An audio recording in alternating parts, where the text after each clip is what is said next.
Jacob Rees-Mogg has gone a little bit quiet recently, and perhaps the country is a little the worse for that, because even if you don't like him, he's a very entertaining character, and he's not on GB News, of course, because he's in the middle of an election and he's actually having to do his day job.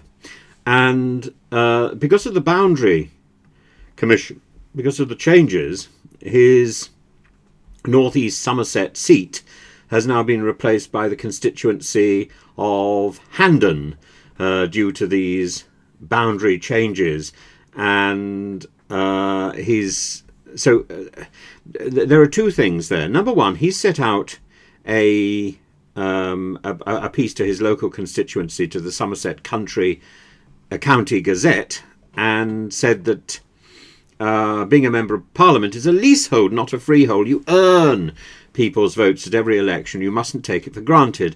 He's always taken the view that regardless of where the opinion polls have been, that I must get out and knock on as many doors and deliver as many leaflets as possible. Well, he then goes on in this quite lengthy article to talk about the threat from reform. I don't think the threat from reform is the one he has to worry about. He's been the Conservative MP for North East Somerset since 2010, and he's known for his traditionalist views and his involvement in Brexit discussions, and it's not entirely clear whether his future is secure in the new seat.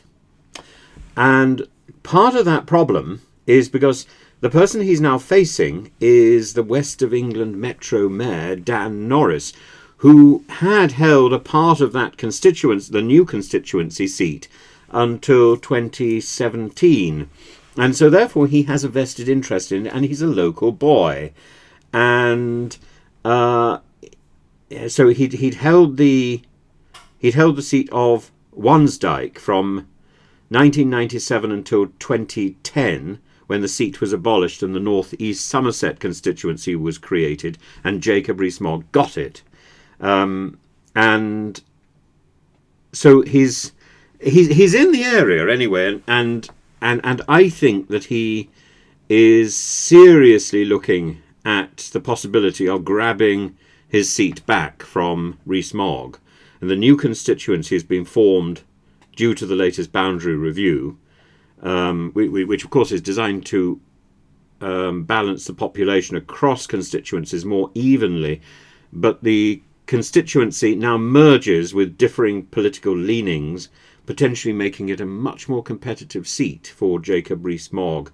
And I think as a seasoned politician with strong local ties, Dan Norris can seriously set his sights on leveraging his experience, his regional popularity, and focusing on local issues to contrast with the vision of Jacob Rees-Mogg's national prominence and traditionalist views, and take the seat back. The high profile that Rees-Mogg has got, and the impression that he's given that he is slightly that he's a sort of dilettante politician, that he's more interested in his job in GB News than he is in doing his real job as a politician, this will count against him.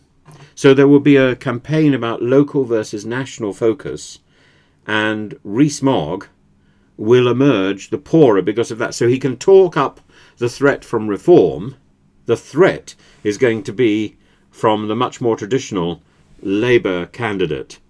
And Dan Norris's decision to stand against Jacob Rees-Mogg in that new constituency of North East Somerset and Hanham introduces an intriguing dynamic to the upcoming general election, and I think gives us even more of an option of a Portillo moment. The contrast not only highlights the impact of the boundary changes, but also brings into focus the contrasting political vision of two experienced, extremely experienced politicians who have high profile in their own differing ways. So I think this is a contest to keep aware of, and to be aware of, and to come back to occasionally over the next 2 weeks, as and when news filters through.